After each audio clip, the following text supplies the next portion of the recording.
आपने देखा होगा कि इंडिया में जो फ़िल्में हैं या फिर टीवी सीरियल्स हैं, इसमें जो बिज़नेस फैमिलीज़ दिखाई जाती हैं, उनके सरनेम कई बार सिंघानिया होते हैं। और ऐसी एक सिंघानिया फैमिली है जो इंडिया में एक बहुत बड़ा बिज़नेस एम्पायर चलाती है, और वो है रेमंड।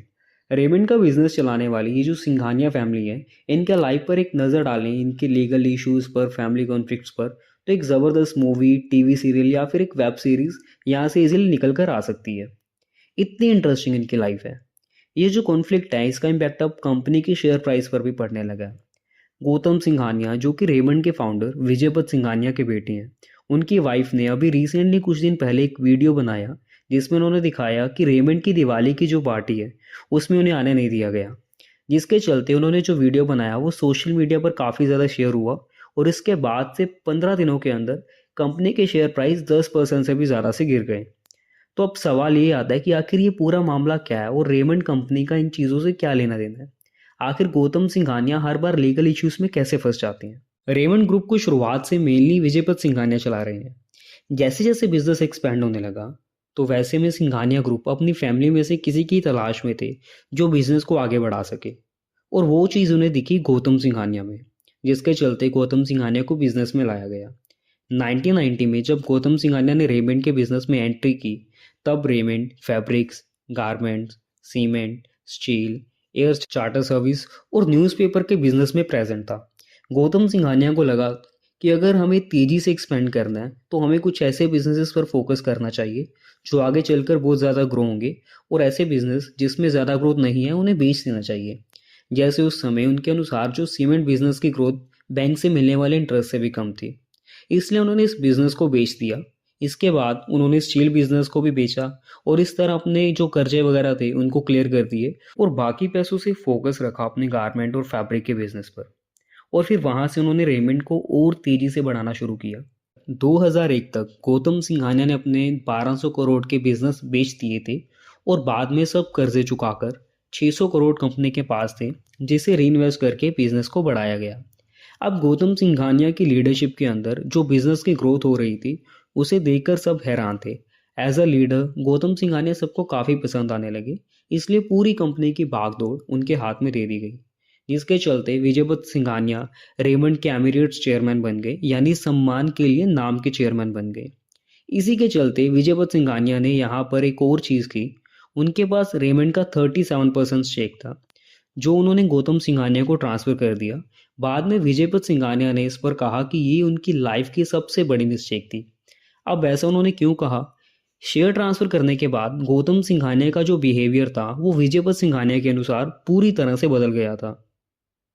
रेमंड ग्रुप की एक सब्सिडरी कंपनी थी जो जेके हाउस को होल्ड करती थी। जेके हाउस एक 14 मंजिला इमारत थी जिसमें 4 डुप्लेक्स फ्लैट्स थे, जिसमें विजयपत सिंघानिया का प्लान था कि एक फ्लैट गौतम का होगा, एक खुद उनका होगा, एक उनके भाई के बेटों का होगा, और एक उनके भाई की वाइफ का होगा। लेकिन जब ये बिल्डिंग पूरी हुई, तो उसके बाद गौतम सिंघानिया ने विजयपत सिंघानिया को ये जो फ्लैट देना था वो नहीं दिया। जिसके बाद विजयपत सिंघानिया कोर्ट चले गए, क्योंकि उनके पास अब रहने के लिए कुछ नहीं था। कुछ मीडिया हाउसेस की माने तो उनको कुछ टाइम चोल में रहना पड़ा था, और वहीं से उन्होंने कोर्ट में लॉ सूट फाइल किया कि इस पर मेरा हक है और ये चीज़ मुझे मिलनी चाहिए। जिसके बाद कोर्ट ने भी कहा कि उस चीज़ पर उनका हक है। लेकिन विजयपत सिंघानिया ने सोचा कि अब मुझे वहाँ रहने का मन नहीं है, मैं उसे बेचकर कहीं और फ्लैट ले लेता हूँ। अब देखिए, वो जो प्रॉपर्टी थी वो एक्चुअल में रेमंड ग्रुप की थी। तो अगर आपको फ्लैट बेचना है तो उसके लिए आपको रेमंड ग्रुप का अप्रूवल लेना पड़ेगा। अभी कंपनी का जो कंट्रोल है जैसे ही गौतम सिंघानिया के हाथ में आया था, उन्होंने कंपनी का बोर्ड पूरी तरह से चेंज कर दिया था। और ये जो प्रपोजल था विजयपत सिंघानिया का फ्लैट बेचने का, उसे इस बोर्ड ने रिजेक्ट कर दिया था। जिसके बाद ये मामला फिर से चल रहा, मतलब वहाँ पर कुछ भी नहीं हुआ। जिसके बाद से विजयपत सिंघानिया ने स्टेटमेंट दिया था कि अपना स्टेक अपने बेटी को देना मेरी सबसे बड़ी मिस्टेक थी, और किसी भी पेरेंट को अपनी पूरी जायदाद बेटों के नाम पर नहीं करनी चाहिए। जिसके बाद उन्होंने अपनी ऑटोबायोग्राफी निकाली जिसका नाम था एन इनकम्प्लीट लाइफ। अब यहाँ पर भी रेमंड की बोर्ड ने इस ऑटोबायोग्राफी के पब्लिशिंग को अपोज किया कि आप ऐसा नहीं कर सकते, लेकिन उसके बावजूद भी उन्होंने इसे पब्लिश किया। और उसमें लिखा गया कि जनरली हम ये मानते हैं कि कोई भी बेटा अपने बाप के साथ ऐसी चीज़ नहीं कर सकता जो मेरे साथ हुई है, और शायद इसी चीज़ की वजह से मेरी ये जो लाइफ है वो इनकम्प्लीट है। अब यहाँ तक की जो स्टोरी है वो गौतम सिंघानिया और उनके फादर के बीच है।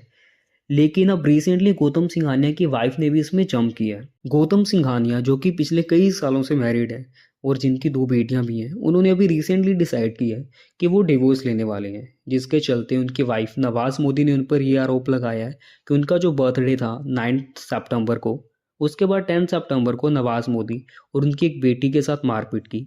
इसके बाद उन्होंने पुलिस को बुलवाने की कोशिश की। नवाज़ मोदी का ऐसा कहना है कि गौतम सिंघानिया ने उन्हें ऐसा कहा कि पूरी पुलिस मेरी जेब में है और यहाँ पर कोई नहीं आएगा।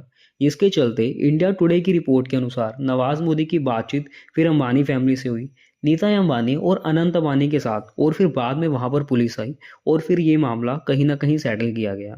अब नवाज़ मोदी का यहाँ पर ये कहना है कि गौतम सिंघानिया की जो नेटवर्थ है वो करीब करीब 11,000 करोड़ की है और नवाज़ मोदी अपनी 2 बेटियों के लिए और खुद के लिए इसमें से 75% की वेल्थ चाहते हैं। अब इसमें कई सारे कॉन्फ्लिक्ट्स भी निकल कर आ रहे हैं। सोशल मीडिया पर कई सारे लोग ये भी कह रहे हैं कि जब गौतम सिंघानिया ने अपने पापा को घर से निकाल दिया, जब वो चोल में रह रहे थे, तब आप कुछ भी क्यों नहीं बोले? विजयवत सिंघानिया को आपने थोड़ा सा भी सपोर्ट क्यों नहीं किया? और जब आप खुद उसी सिचुएशन से गुजरे, तब आपको इन सारी चीज़ों की याद आई। अब इसमें कौन सही कौन गलत, हर किसी का ओपिनियन इस पर अलग अलग है।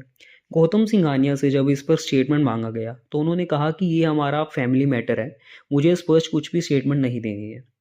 नवाज़ मोदी और गौतम सिंघानिया के बीच ये जो चीज़ें अभी चल रही हैं, वो अभी धीरे धीरे क्लियर होंगी जैसे जैसे ये मामला कोर्ट जाएगा। इस चीज़ का सबसे बड़ा नुकसान अगर किसी को हो रहा है तो वो सिंघानिया फैमिली नहीं, बल्कि आम शेयर होल्डर्स को हो रहा है, क्योंकि जब ऐसी कॉन्फ्लिक्ट्स आती हैं तब शेयर प्राइस बहुत ज़्यादा गिर जाती है। लास्ट टाइम भी जब विजयपत सिंघानिया और गौतम सिंघानिया के बीच कॉन्फ्लिक्ट चल रहे थे, तब भी शेयर प्राइस में डिप आया था। अब भी रिसेंटली ऐसा हो रहा है। तो अगर गौतम सिंघानिया की बात करें तो कई सारे लोगों का मानना है कि he may not be the complete family man, लेकिन अगर हम उनके बिजनेस जर्नी की बात करें, बिजनेस चलाने के तरीकों की बात करें, तो वो काफ़ी अच्छी है। रेमंड का रेवेन्यू तो स्लोली बढ़ रहा है, लेकिन कंपनी की प्रॉफिटेबिलिटी काफ़ी तेज़ी से बढ़ रही है। पिछले 5 सालों में कंपनी का ये जो प्रॉफिट है वो कंपाउंडेड सालाना 37% से बढ़ा है, जो कि काफ़ी एक्स्ट्राऑर्डिनरी ग्रोथ है। 2015 तक गौतम सिंघानिया को ये पता चल गया था कि हमारा जो गारमेंट बिजनेस है कहीं ना कहीं थोड़ा थोड़ा सैचुरेट हो रहा है। ऐसे में हमें कोई इंपॉर्टेंट ग्रोथ ड्राइवर चाहिए जो हमें आगे लेकर जाए। उस समय रेमंड के पास, थाने के पास ऑलरेडी एक बहुत बड़ा लैंड पार्सल था। उन्होंने सोचा कि क्यों ना हम रियल एस्टेट बिजनेस में जाकर कुछ ग्रोथ इस ग्रुप को दें। उनका ये जो प्लान था वो बहुत सक्सेसफुल हुआ। इनफैक्ट कंपनी का जो पिछले साल का रेवेन्यू था 8,300 करोड़ का, उसमें से 1115 करोड़ का रेवेन्यू रियल एस्टेट से ही आया था। और कंपनी की जो main profit growth recent time में हो रही है वो रियल एस्टेट ग्रोथ बिजनेस से ही आ रही है। अगर नवाज़ मोदी ये केस जीत जाती हैं और गौतम सिंघानिया को अपना अच्छा खासा स्टेक नवाज़ मोदी को देना पड़ता है, तो फिर कंपनी के मैनेजमेंट में चेंजेस आपको दिख सकते हैं। और उसके बाद जो भी नया मैनेजमेंट आएगा वो कैसे परफॉर्म करता है, उसके हिसाब से कंपनी की आगे की ग्रोथ होगी।